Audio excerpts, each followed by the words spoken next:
So I have an interesting story to tell this morning, and this is in regards to post possession. So just a real quick synopsis.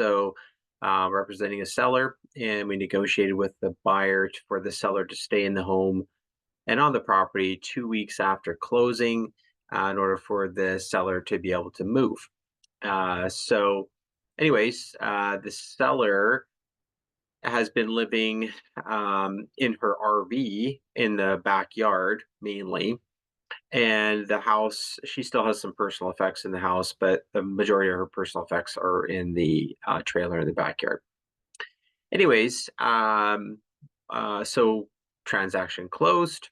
Of course, when the transaction closes, the buyer had then has the right to a key to the property because they are now the legal owner.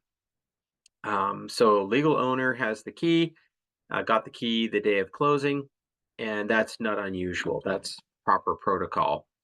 What is unusual is a day or so later, buyer shows up at the property and promptly proceeds to remove the washer and dryer out of the home. And so now the seller, who's living in her RV in the backyard, doesn't have any place to do her laundry. And when the buyer was confronted about this, the he simply said, "Well, you can go and do your laundry at the laundromat." So, anyways, this is clearly a violation of the rental agreement that we have in place. Uh, the uh, the buyer should be giving the tenant, now formerly the seller, proper notice of when he's going to be coming to the property, number one.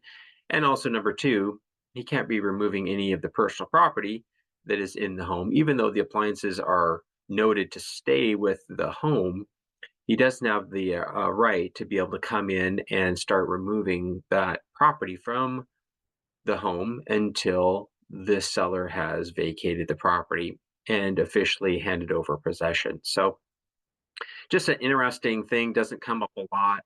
Kind of a unique scenario. It's kind of an interesting story, but needless to say, the buyer is going to be returning the washer and dryer back, rehooking them back up so that the seller, who's now a tenant, can do her laundry up until and through the change of possession that will be taking place here in a couple weeks. So, anyways, you see all kinds of stuff with real estate and all kinds of different things that can come up. So, if you have any questions about real estate or how the forms work or your particular situation and how we can help you, my cell phone is always the best place to reach me. 206-949-3793. We'll talk to you soon.